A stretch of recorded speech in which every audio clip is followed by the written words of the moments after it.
예, 우리 오늘 원효학당 2024년 하반기 강좌 다섯 번째 강의입니다. 다섯 번째 강의는 여태까지는 주로 인도 불교의 개념을 얘기를 했습니다. 근데 전에도 말씀드렸지만 자꾸 이민영 교수님을 인용하게 되는데 불교들이라는 말씀을 드렸죠. 그러니까 인도 불교, 중국 불교, 한국 불교가 각각 다 다르고 또 나름대로 창의성을 발휘해서 또 불교를 발전시켰다고 말씀드렸는데 오늘은 동아시아에서 특히 중시된 개념이라고도 할 수 있는 유심에 대해서 강의를 해주시게 됐고요. 그래서 강의하실 선생님으로는 이상민 교수님을 모셨습니다. 이상민 교수님은 2018년도에 고려대학교 철학과 대학원에서 불교 철학을 전공해서 박사학위를 받으셨습니다. 박사학위 논문은 초기 지론학파의 알라야식 개념 연구라고 하셔서 아마 제목으로 봐서 중국의 초기 화엄과 유식에 대해서 연구를 하셨고, 이 논문은 6세기 중국 북조불교 연구라는 책으로 출판이 되었는데요. 제가 찾아보니까 책은 절판이 됐다고 그러네요. 그래서 6세기 남북조 시대 불교, 또 도낭사본, 또 지론종, 초기 화엄교학, 유식학 등을 공부하고 계시고 이러한 주제들에 대해서 다수의 논문을 발표하셨습니다. 현재 고려대 민족문화연구원 연구교수와 강원대 강사를 맡고 계십니다.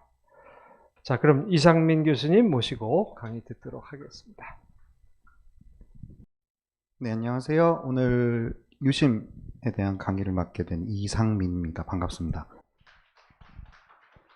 제가 이 유심이라는 제목으로 강연 의뢰를 받았는데 제가 되게 난감했던 게 제가 유식 철학 전공입니다. 전공으로 따면 유식 철학인데 이 유식 철학을 저번 주에 강의하신 김성철 선생님한테 배웠고요. 제 박사 논문 이제 심사위원으로 다음 주에 강의하실 안성구 선생님이 들어오십니다. 그리고 제가 한국불교연구원에서 이 유식에 대해서 이제 안성도 선생님이 강의하신 거를 지금도 많이 참고를 하고 있기 때문에 여기 오신 여러분들도 아마 안성도 선생님을 따라서 아마 저보다 더 유식 철학에 대해서 많이 알고 계시고 또 지식적으로도 저보다 훨씬 뛰어나실 거라고 생각을 합니다. 그런데 이제 제가 여기에서 맡게 된 주제는 유심이죠. 유심. 그러니까 유식이 아니고 유심입니다. 오늘 제가 할 주제는 이제 유심입니다. 아까 이주영 선생님께서 말씀하신 것처럼 동아시아 쪽에서 주로 주목받게 되는 개념이고 저도 그래서 유심이라는 주제를 들었을 때 아무 생각 없이 원효 해골물 이야기 할까요? 라고 해서 일단 제목을 그렇게 잡았는데 발표 자료를 준비하다 보니까 와, 여기까지 가는 길이 진짜 멀겠다 라는 생각이 좀 들더라고요. 왜냐면은 제가 지금부터 할 이야기는 유심이라고 했을 때 떠올리게 되는 유식에 대한 이야기가 아니라 불교가 초기 불교부터 이어지고 있는 인식 중심의 세계 해석이라는 그 지점에 대해서 조금 길게 논의를 할까 합니다.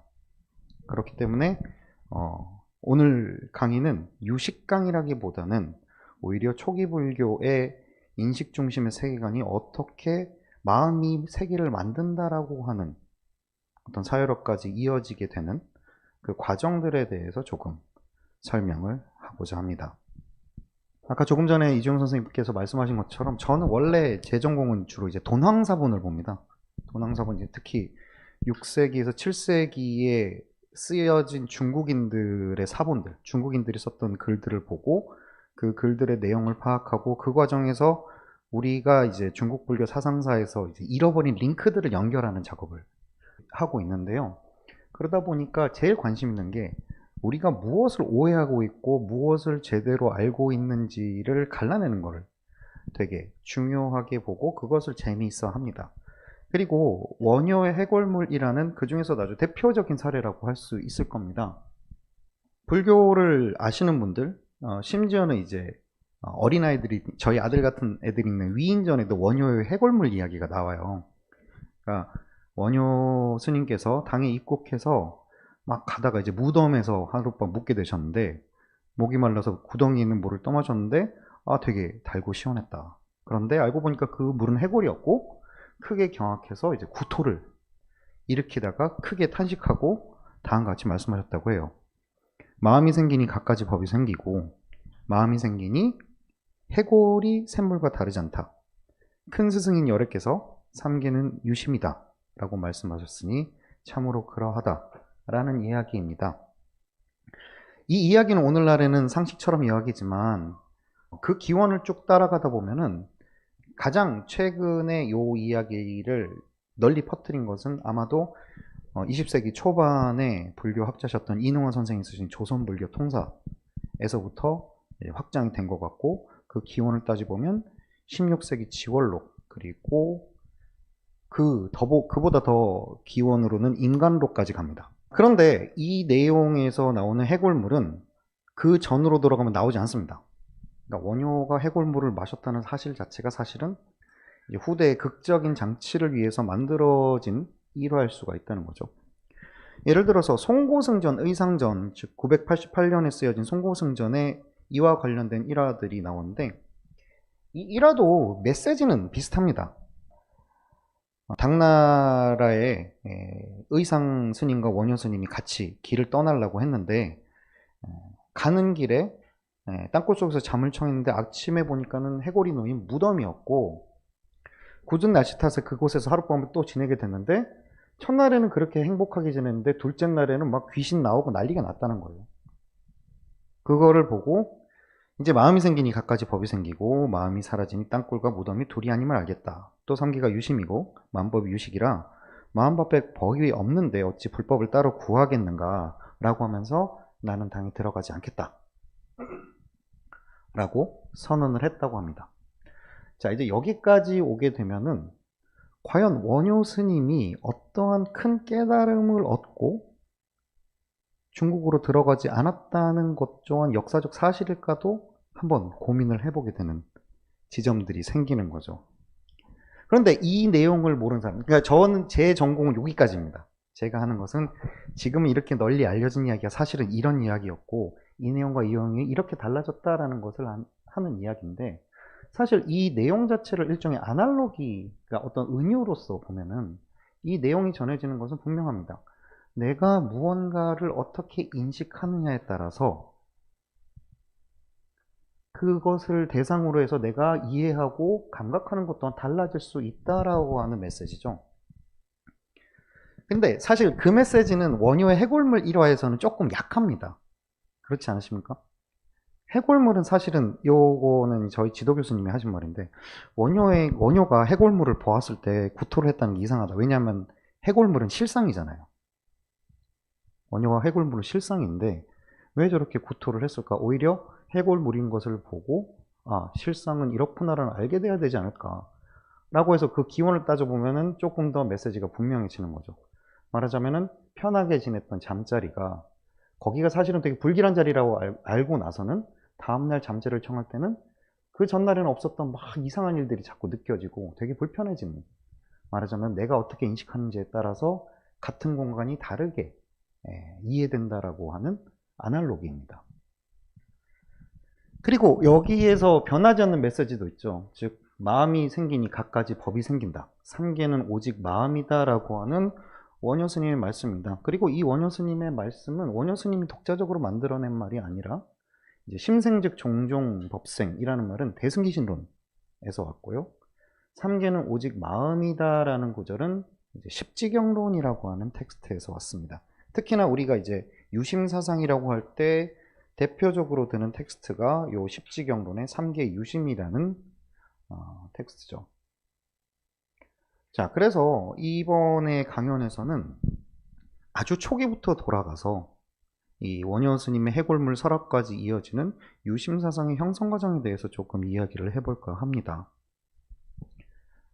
그것을 위해서 첫 번째로는 이제 붓다가 어떠한 교서를 설하는 관점들에 대해서 이야기를 해보고, 그 과정에서 마음이라고 하는 것이 주목되게 되는 경위, 그리고 이 인식 중심의 세계관에서 세계라는 말이 갖게 되는 의미, 이제 초기 불교와 관련해서 이야기를 좀 하고, 그 다음에 여기서부터 시작되는 유심사상의 전개와 나중에 마침내 이제 동아시아 불교의 유심을 대표하고 있는 대승기신론의 논의로까지 이어지는 그 맥락들을 하나하나 이야기를 해보고자 합니다. 이 마음이라는 문제가 사실은 모든 불교뿐만이 아니라 이러한 사상 전통에 있어서 대단히 중요한 맥락을 갖고 있는데, 그 중에서도 초기 불교에서 마음을 다루게 되는 맥락은 붓다 자체가 기본적으로 취하고 있는 전략과 관계가 있다라고 생각을 합니다. 무슨 말이냐면은, 붓다가 여러 가지 교설을 말씀을 하셨을 때 그 교설을 말씀하시는 맥락이라든지 어떤 전략 자체가 말하는 구축이 아니라 해체에 가깝다는 부분입니다. 제가 이제 박사 학위를 받고 강의를 하기 위해서 이제 초기 불전을 엄청 뒤졌어요. 오온에 대해서 설명을 해야 되니까. 오온에 대해서 막 설명을 해야 되니까 막 뒤지고 있는데, 경전에서 저는 아직까지 찾지 못했습니다. 나는 5가지 덤이다라는 규정이 아직까지 못 봤어요. 보통 오온을 이야기하는 것은 이 아나타라카나 수다와 같은 이런 방식입니다. 뭐도 내가 아니다. 뭐도 내가 아니다. 비구들이여, 물질, 루파, 육신은 내가 아니다. 물질이 나라면 고로 이어지지 않을 것이고, 물질에 대해서 나의 물질이 이렇게 되어라, 되지 말아라 라고 할 수 있을 것이다. 비구들이여, 느낌은 내가 아니다. 지각도 내가 아니다. 심리작용도 내가 아니다. 분별적 인식도 내가 아니다. 라는 방식으로 내가 무엇인가 하면서 그것을 계속 찾아다니는 방식입니다. 말하자면 무아를 이야기할 때 무아, 왜 무아인가? 그러면 아가 무엇인지를 찾아보자 라고 하면서 나의 경험을 구성하고 있는 것을 요소 요소로 해체를 해가면서 찾고 있는 거죠. 그렇기 때문에 오온서울은 항상 나는 5가지 더미로 이루어진 존재다 라는 방식으로 설명되지가 않고, 내 경험을 이렇게 저렇게 분석해봐도 나는 찾을 수가 없었다라고 하는 대단히 이제 해체의 관점에서 이야기를 합니다. 다시 말해서 붓다는 교리를 구축한 적이 없다라는 해석이 가능합니다. 붓다가 설한 교리를 구축한 것은 결국 후대의 아비달마에서 이야기하는 교학적 정립을 통해서 붓다가 흩어놨던 요소들을 결합시켜 가지고 하나하나 새롭게 만들어간 것이 초기 불교의 교학적 체계라고 하는 거죠. 그렇기 때문에 오온은 5가지이지만 동시에 스칸다, 더미입니다. 더미. 그냥 관념의 더미들이죠.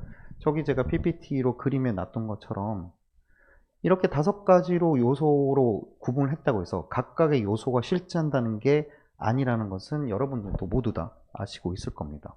왜냐하면은 이것은 뚜렷하게 어느 정도는 구분되기 때문에 5가지로 구분지어서 붓다가 이야기를 하셨지만, 그렇게 구분되는 것조차도 마치 먼지 덩어리와 같이 실체를 가지고 있는 것이 아니라 여러 가지 조건에 의해서 임시적으로 하나의 덩어리적인 형태를 띠고 있는 것이다. 그러므로 그것도 궁극적으로는 실제가 아니다라는 사유가 사실은 초기 불교에서부터 나타나고 있는 것이죠. 자, 그래서 붓다의 관점, 특히 붓다의 전략을 해체주의라고 봤을 때, 두 번째로 이제 붓다의 전략에서 주목해야 될 것은, 붓다 자체가 추상적이거나 형이상학적 담론이라거나 고찰, 선언이라기보다는 실용주의적인 교설을 강조했었다는 점입니다. 이거는 이제 저번 시간에도 나왔던 경전의 내용이기도 한데, 주로 붓다는 무엇을 믿느냐에 대해서 그것들을 검토한 이후에 믿어야 되고, 무엇을 아는가에 대해서 실제로 사유와 고찰과 분석을 통해서 알 수 있는 것이 아닌 것에 대해서는 단호히 거부했다 라는 이야기를 찾을 수가 있습니다. 여기에서도 이제 깔라마수타 같은 데서도 전해 내려오는 구전이나 풍문, 단순한 논리나 추론이 아니라 스스로 검토해 가지고 확신을 갖게 되었을 때 그것을 따르다 라는 이야기를 하죠. 그리고 이제 말룬키아수타, 이 유명한 그 전유경의 비유, 그 독화살의 비유에서 나오는, 거기서도 마찬가지입니다. 내가 세계가 유한하다거나 무한하다고 단정적으로 말하지 않고, 붓다는 사후에 어떻게 되는지에 대해서도 이야기하지 않는다. 왜냐하면 그것은 이치와 법에 맞지 않고 수행이 아니고 지혜와 깨달음이 나가는 길도 아니고 열반의 길도 아니기 때문이다 라고 하면서 오직 내가 말하는 것은 고진멸도라는 사성제다. 그리고 고진멸도라고 하는 사성제는 그 내용상 다분히 우리, 나, 개인, 주체, 내적인 것과 관련이 있습니다. 그것은 이제 두가라고 하는 고에 대한 내용에서도 마찬가지죠. 두가, 뭐 이것은 이제 철학적으로 보자면은 대단히 넓게 확장될 수도 있지만 아주 좁게 보자면은 나라고 하는 개인이 경험하는 일종의 내면적 불평감입니다. 그리고 이러한 내면적 불평감을 설명하면서 붓다가 설명하는 방식은 다분히 심리분석적이죠.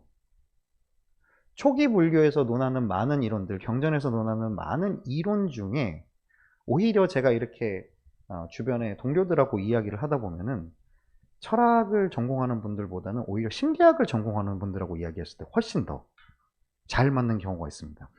요 살라스다, 화살의 경이 대표적인 케이스죠. 이게 그 유명한 두 번째 화살의 교설입니다. 비구들이여, 배우지 않은 범부가 괴로운 느낌에 접촉할 때 그는 슬퍼하고 괴로워하고 비탄에 빠지며 가슴을 치며 울부짖고 절망한다. 그는 두 가지 느낌을 느낀다. 마치 어떤 사람이 화살로 맞고 나서 즉시 또 다른 화살로 맞아서 두 개의 화살로 인한 느낌을 느끼는 것과 같다라고 하는 지점입니다. 이것들은 소위 말하는 이제 초기 불교의 명상법을 가지고 이제 현대에 만들어낸 MBSR 같은 데서 활용되고 있는 거죠. 즉, 내가 느끼는 감각은 내가 느끼는 감정과는 구분된다는 지점들입니다. 첫 번째 화살은 맞을 수 있어요. 누가 여기서 여러분들이 강의를 왜 이렇게 해요? 뺨따구를 딱 때리면 아프겠죠. 그거는 이제 첫 번째 화살입니다. 근데 거기에서 느껴지는 슬픔, 비통함, 부끄러움 같은 것은 두 번째 화살이죠. 대개의 경우 첫 번째 감각과 두 번째 감정을 우리는 겹쳐서 보잖아요. 근데 초기 불교에서 논했던 것은 그 두 가지를 마치 이제 두 번째 화살에 비유해서 내가 첫 번째 화살은 맞더라도 두 번째 화살, 내면의 감정과 분리시켜서 논의를 할 수 있다라고 하는 대단히 심리학적인 어떤 분석들을 해내게 됩니다. 붓다의 전략을 보면은 붓다는 결국은 인간의 무아를 이야기하기 위해서 해체주의적인 전략을 썼고, 그리고 그가 집중하는 것은 결국은 실용주의적인 내가 할 수 있는 것이라는 관점에서 접근을 합니다. 그렇게 되면은 결국은 뭐냐? 주관적이고 내적 경험에 집중을 하고 그것을 풀어내는, 말하자면은 나의 내면적인 자극이나 감각 혹은 생각 등에 집중할 수밖에 없는 태도를 갖고 있는 거죠. 왜냐하면 우리는 외부의 무언가를 설정하지 않으니까. 그렇다면 결국 내 경험이라는 관점에서 그 대부분을 차지하는 것은 결국은 심리적인, 인식적인, 마음과 관련된 문제들입니다. 그것은 업설에서도 분명하죠. 업이라는 것을 많이들 들어보셨겠지만, 그리고 이제 여기 최지원 선생님께서도 강의를 하셨을 때 말씀을 하셨지만, 업설, 까르마 이론에 있어서 불교가 아주 획기적인 지점을 마련했다고 평가받는 지점은, 말하자면 까르마는 결과의 문제가 아니라 동기의 문제라는 방식으로서 논의를 전환했다는 지점입니다. 이 우빨리숫다도 이제 저번 강의 때 나왔던 구절인데요. 너무나 이제 명확하죠. 자인나교로 대표되는 그 당시 사문전통의 수행론에서 까르마가 주로 결과들, 물질적인 것들에 집중하고 있었다면은, 불교에서 까르마는 어디까지나 신체적 행위나 언어적 행위가 아니라 그런 행위를 가능하게 하는 나의 의도와 의향이 이제 중시가 되는 겁니다. 그리고 여기서부터 저는 조금 재밌는 것 같아요. 내 어떤 물질적이고 유형적인 문제가 업이 아니라 나의 의도가 바로 업이라면은, 말하자면은 내 생각과 사유가 실질적인 물질적이고 존재적인 결과를 끌어내고 있다는 사유가 여기서 마련되기 때문입니다. 요거는 계속해서 저를 괴롭히는 문제입니다. 자, 이렇게 붓다의 관점으로서 세 가지를 말씀을 드렸습니다. 첫 번째는 붓다가 이제 해체주의적으로, 그러니까 나라는 것을 분석하는 방식을 썼다. 그리고 그러한 방식을 통해서 대단히 실용적이고 접근 가능하고 우리 또한 공적으로 확인 가능한 내용들을 말했다. 그리고 세 번째로 그렇기 때문에 주관적이고 내적인 경험에 집중하고 그것을 논의하는데 많은 부분을 할애하고 있다는 거죠. 그래서 제가 이제 강의를 하다가 이제 학생들에게 무화를 이야기를 해야 되는데 무화를 이야기하기 위해서 그 무화까지 가는 모든 과정이 다 인식 주체에 대한 내용이에요. 내가 세계를 어떻게 보는가? 나는 어떻게 보는가? 내가 무엇을 생각하는가? 인식이란 무엇인가라고 하는 인식 주체라고 하는 그 지점을 끊임없이 이야기하는 그러다 보니까는 결국 불교는 나에 되게 관심이 많았구나. 나는 없다고 하면서도 여전히 나는 나에 대해서 관심이 많구나. 라는 생각을 가지게 됩니다. 그래서 불교 내에서 나타나는 어떤 그 인식, 마음과 관련된 논의들은 대단히 풍부합니다. 초기 불교의 마음을 말하는 뭐 찌따, 마노, 비냐나 혹은 찌따 마나스, 비지냐냐와 같은 심의식과 같은 여러 가지 명칭들이 있는데요. 뭐 마음을 지칭하는 여러 가지 이름들입니다. 이것은 뭐 사실은 맥락마다 다른데 구사론의 정의에 따르자면은 심이라는 것은 마음, 즉 인식의 발생 그 자체, 집기하는 것이라고 되어 있고 의는 사유, 의도, 지적 기능 및 내적 인지 영역을 의라고 합니다. 그리고 식은 대상의 식별, 요별이죠. 그리고 기능적으로 봤을 때 가장 중요한 건 식이죠. 식이라는 것은 결국은 내가 무언가를 아는가라는 문제와 관련이 되어 있기 때문입니다. 요별이라고 하는 것은 내가 A라는 것을 관찰을 할 때 이 A가 다른 무엇과는 다른 A다라는 것이 요별이죠. 그러니까 이게 이제 제1기능이고 마음이 여러 가지 감정, 부수적인 마음작용을 낼 수 있는 핵심적인 기능입니다. 그렇기 때문에 대단히 이제 표층적인 측면에서 제시되는 질문이 이제 마음이 실제하는가? 라는 문제죠. 제가 이제 강의를 할 때 학생들한테 처음에 이제 맨날 질문하는 게 그거거든요. 자, 내가 없다. 내가 없다고 한다. 일단 내 육신은 제거하자. 왜냐하면 내 팔이 잘린다고 해서 나라는 관념 자체에 손상이 되진 않기 때문이다. 만약에 내 육신이 내가 아니라면 무엇이 나인가라고 할 때 많은 학생들이 대답하는 게 내 마음이었지 않습니까? 마음이 뭔데? 어쨌든 그 내면에 무언가를 알고 뭐 보고 혹 생각하고 하는 어떤 생각하는 마음이라고 하는 내면적 주체는 있지 않습니까? 라고 하는 게 통상적인 답변이죠. 그런데 이 마음의 실제성에 대해서 불교는 대단히 회의적입니다. 여기 이제 원숭이에 대한 내용이 나오는데 여기 아주 재밌어요.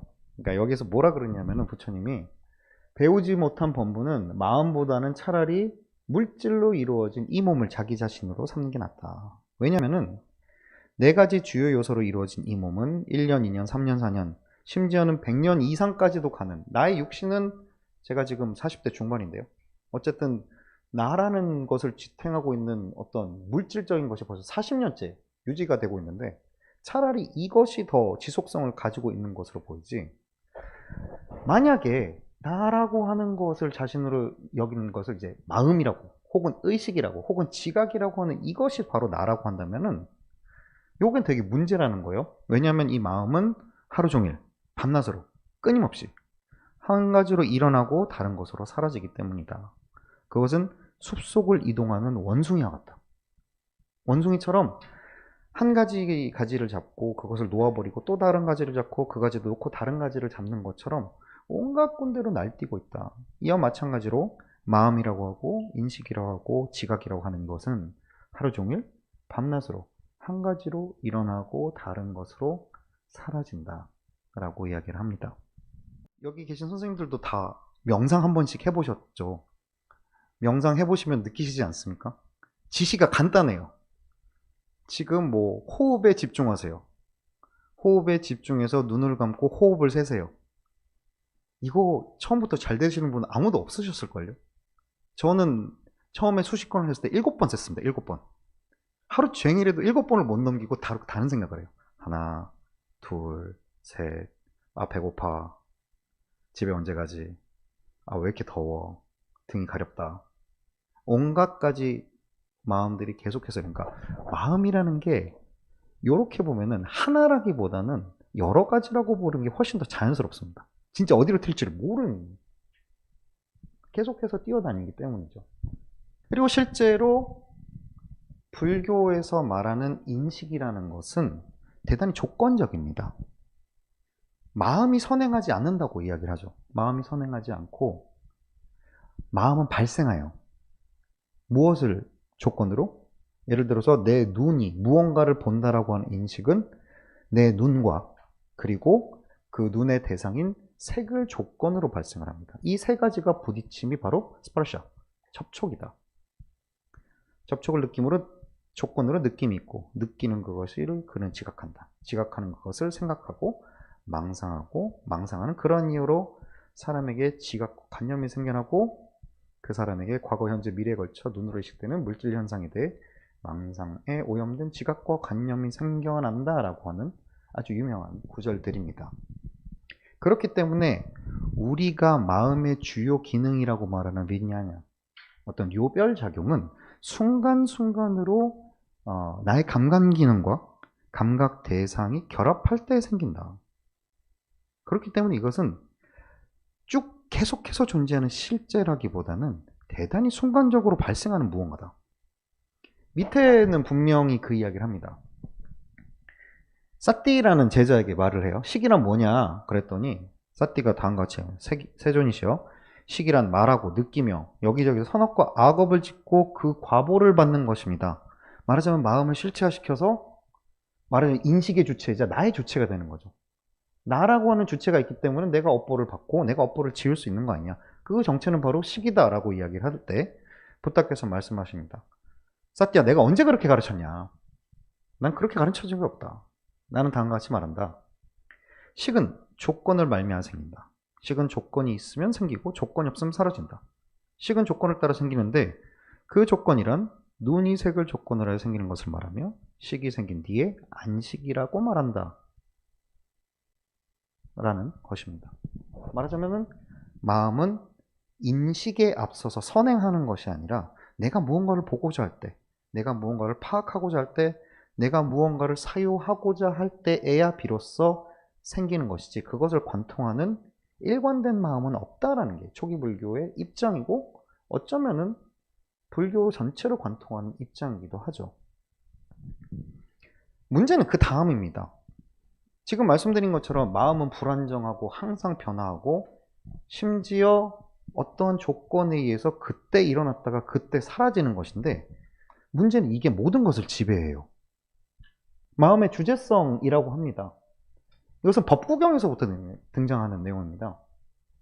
마음이 법들의 성구이고 마음이 그것들의 최상이고 그것들은 마음으로 이루어진 것이니 만약에 사람이 오염된 정신으로 말하거나 행동하면 괴로움이 그를 따른다. 수레바퀴가 황소의 발로 물그르듯. 이런 구절도 있고, 찌따 쏘따에서는 아예 다음과 같이 이야기합니다. 마음이 세계를 인도하고 마음에 의해 세계가 여기저기로 끌려다닌다. 마음이라는 하나의 법이 참으로 모든 것을 지배한다.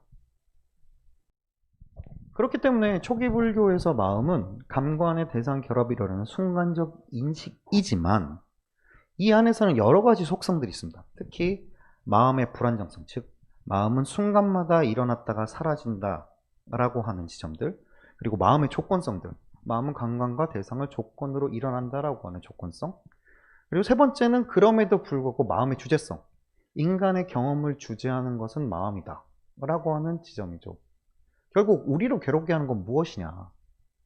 우리가 인식과 마음으로 만들어내는 관념들이다 라는 것은 다 여기 계신 분들도 너무도 익히 알고 계시는 걸 겁니다.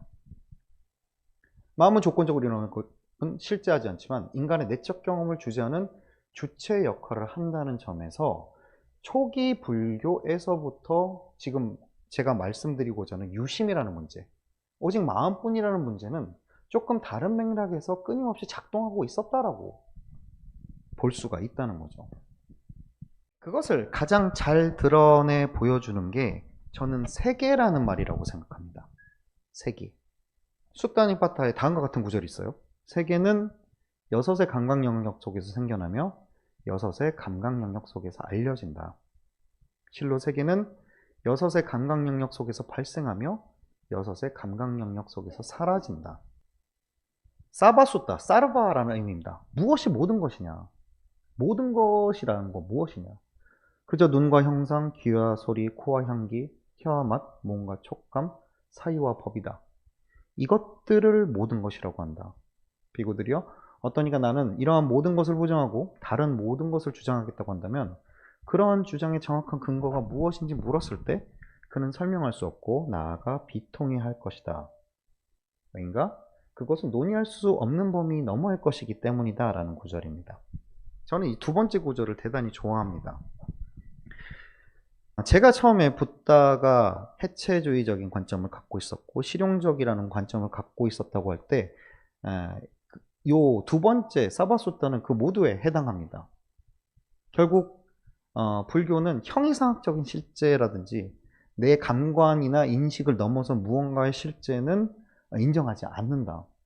내가 파악하고 알 수 있고 경험 가능한 것을 분석함으로써 우리는 붓다가 설한 가르침을 이해할 수 있다고 하는 가장 노골적인 부분입니다. 그리고 이 과정에서 세계라는 문제가 내 감관기관과 감각 대상 안으로 들어오게 됩니다. 록가는 그야말로 세계예요. 우리가 생각하는 월드의 의미입니다. 근데 불교에서는 12처라고 하는 지점이 바로 이 세계를 구성하게 돼요. 잘 알고 계시는 것처럼 눈, 귀, 코, 혀, 신체, 마음과 물질, 소리, 냄새, 맛, 촉감, 사유, 대상이라고 하는 심지어 의근과 법경은 철저하게 내적인 경험의 영역이죠.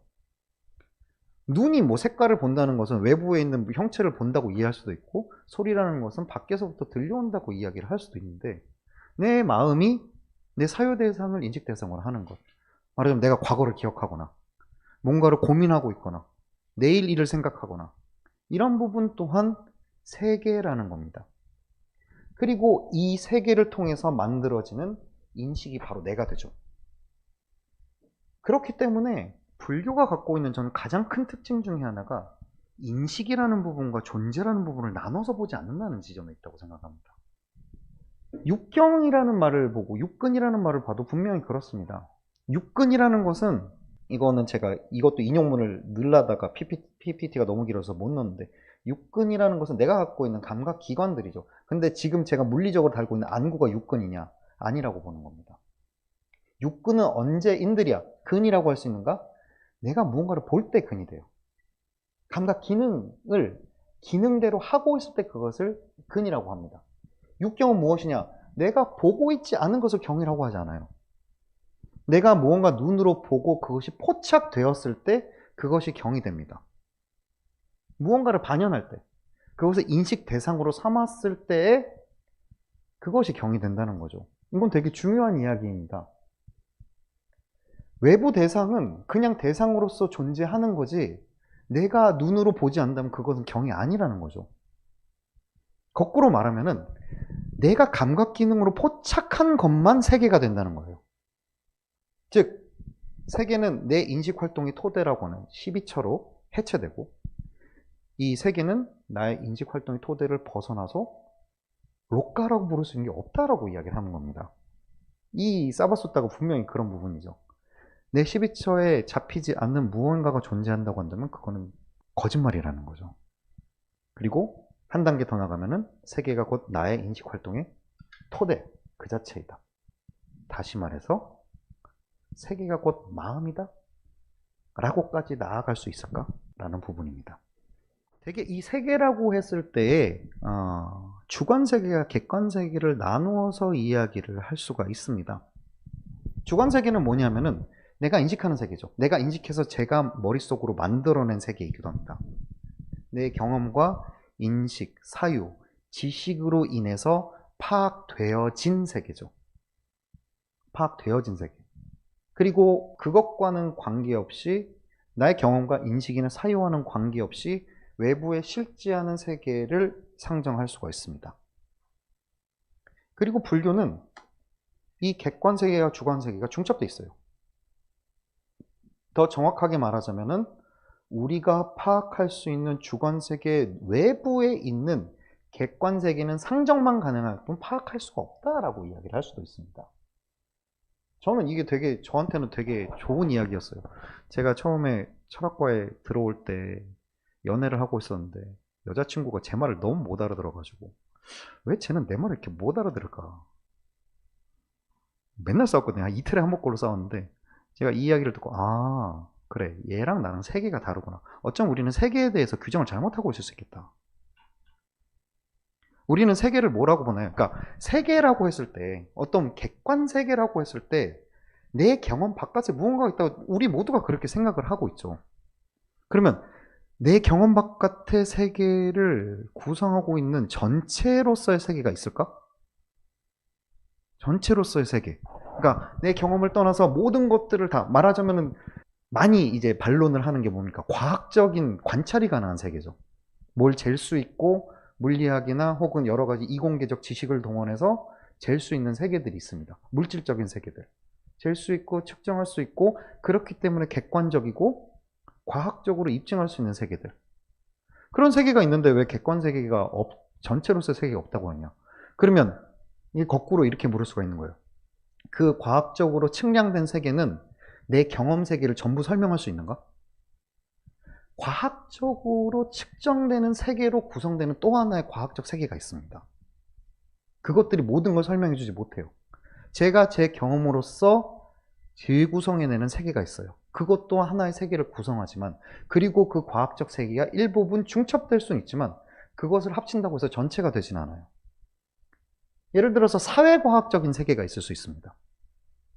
정치학에서 보는 혹은 사회학에서 보는 심리학에서 보는 여러 가지 그 내에서 그 가치관을 보는 그럼으로써 그것으로 구성된 세계를 다 합치면 전체로서의 세계는 될까? 이렇게 따진다면은 우리가 일반적으로 그럼 뭐 밖에 세계가 있는 거지 라는 것은 추정은 가능하지만 절대로 합의되거나 완전히 밝혀질 수 없는 무한의 세계. 그렇기 때문에 존재한다고 할 수 없는 세계가 돼버려요. 그러면 약간 자유로워집니다. 제 세계는 제가 감각적으로 갖고 있는 그리고 제 경험으로 만들어낸 세계는 일정 부분 실제를 반영하고 있지만 그럼에도 불구하고 한계가 있지만 동시에 나 독자적인 세계로서 인정이 가능하다라고 하는 해석이 가능해집니다. 실제로 불교는 언제나 이 이야기를 하죠. 그러니까 세계는 해석된 것이다. 이건 굳이 이제 불교의 가르침으로 가지 않고서도 요즘 인지과학 쪽에서도 많이 등장하고 있는 내용입니다. 이게 뭔지 아세요? 이게 고양이 사진입니다. 고양이가 주인을 보는 사진이에요. 주인을 보는 사진인데 왼쪽이 이제 흐릿한 형태의 주인의 얼굴이고 오른쪽이 실제로 고양이가 보는 그 주인의 얼굴이에요. 그 주인의 얼굴이 뭔가 고양이 같죠. 고양이가 보기에 자기의 주인은 뭔가 나와는 종이 다른 누군가가 아니라 쥐도 못 잡고 혼자 밥도 못 먹고 되게 멍청하고 느린 고양이라는 거예요. 두 번째 그림은 우리 안구에서 실제 비춰지는 것과 우리가 인식하는 것의 차이를 보여줍니다.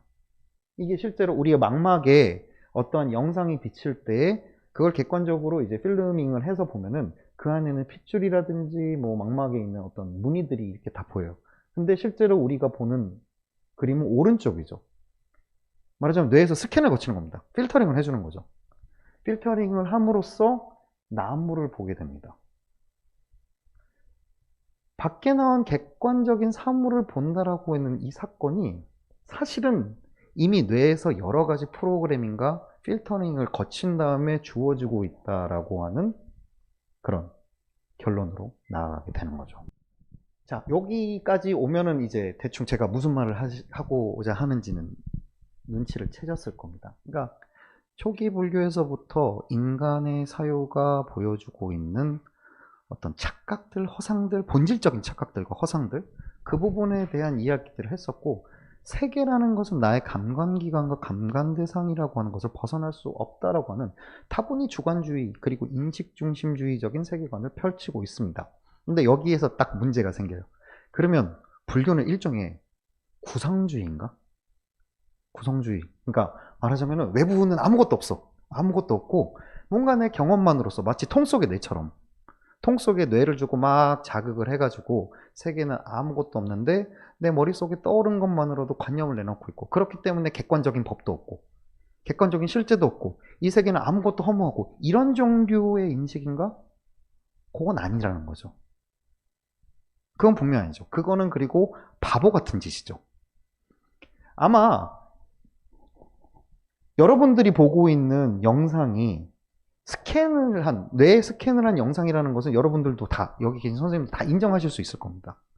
그렇다고 해가지고 우리가 지금 여기 한국 불교원에 모여가지고 이런 이야기를 하고 있다는 사태 자체를, 이 사태 없는 거야, 다 꿈이야 라고 할 수는 없잖아요.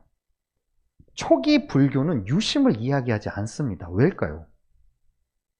지금까지 본 것처럼 모든 세계가 다 12초고 뭐 이런 이야기를 하는데 초기 불교는 유심이라는 이야기를 하지 않아요. 왜 그럴까요?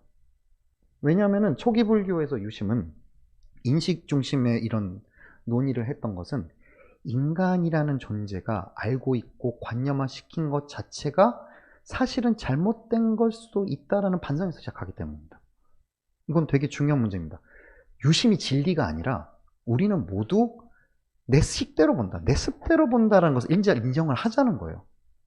그럼 뭐가 됩니까? 내가 이전에 알고 있던 것, 내가 상식처럼 갖고 있던 것, 이게 맞다고 생각했던 것들이 틀렸을 수 있겠다.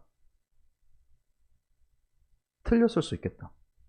혹은 내가 어떤 것에 대해서 느껴지는 강렬한 감정들, 분노들, 슬픔들을 느끼는 것이 사실은 내 마음이 만들어낸 걸 수도 있겠다. 그럼 사실은 무엇일까? 무하다, 사성제다, 십이연계다. 그렇기 때문에 초기 불교에서 이런 인식 중심적인 세계관은 분명히 그 모든 것들이 사유구조를 분석하는데 할애되고 있음에도 불구하고 초기 불교의 주장은 유심은 아닌 거예요. 어디까지나. 이것들은 그러니까 우리에게 잘못된 이미지와 잘못된 착각과 궁극적으로는 두가를 일으키게 되는 일종의 인간이 갖고 있는 메커니즘이라는 반성만을 촉구하는 겁니다. 그렇기 때문에 실상이라는 개념이 있는 거죠. 그렇기 때문에 유심이 아닌 거고. 그래서 불교의 인식으로는 흔히 구성론, 말하자면 외부 대상이 없다라는 방식, 이건 유식에서 조금 더 노골적으로 이야기되긴 하지만 그 논의에서 조금 벗어나 있습니다. 오히려 네가 식대로 본다, 네 마음이 주재한다. 근데 그 마음은 순간적으로 생멸한다는 것은 네가 일상적으로 보고 있고 상식처럼 생각하고 있고 올바르다고 보고 있는 것이 사실은 틀렸을 수 있다라고 하는 자각, 그리고 거기서부터 말하자면 불교의 수행론이 시작된다고 볼 수 있겠죠. 그래서 이 세 개의 의미를 정리하자면 전체로서의 완전한 객관 세계는 성립하지 않는다라는 것을 이야기를 하고자 합니다. 그리고 이렇기 때문에 불교에 있어서 존재론은 인식에 입각한 존재론이라고 하는 아주 독특한 형태를 띠게 됩니다. 거칠게 보자면 내가 인식하는 것만이 존재로서 인정된다는 거예요. 나의 인식에 잡히지 않는 세계는 존재하지 않는 것 같고, 나의 인식에 잡히지 않는 것이 존재한다면 그것은 말장난에 불과하다. 내가 아는 것만을 말할 수 있다는 소박한 진술에서 인식의 과정으로 세계의 변천을 해석하는 이론으로 발달할 때 제일 중요한 저는 키워드 중에 하나가 우리가 무언가를 안다는 것과 무언가가 있다는 것을 구분해서 보지 않는다는 지점이라고 생각합니다. 저는 그게 되게 궁금했어요.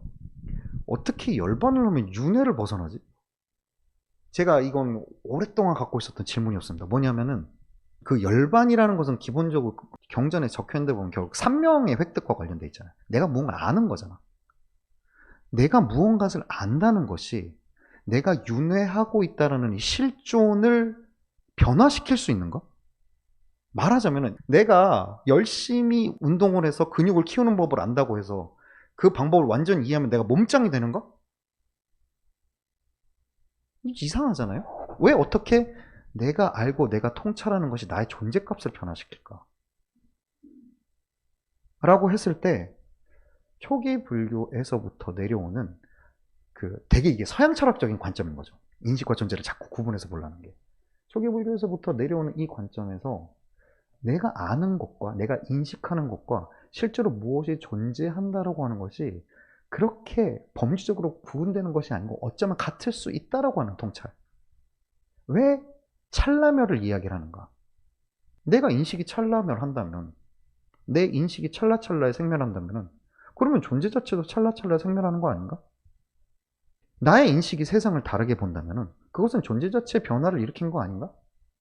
라고 하는 논의가 사실은 초기 불교 인식이론에서부터 도출이 될 수 있다고 하는 것이죠. 말하자면 내가 보는 게 바로 세계의 존재인 겁니다.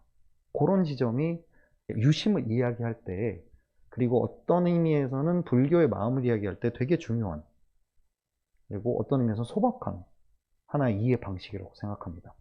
그럼 잠깐만 쉬었다가 뒤에 다시 연결해서 하겠습니다.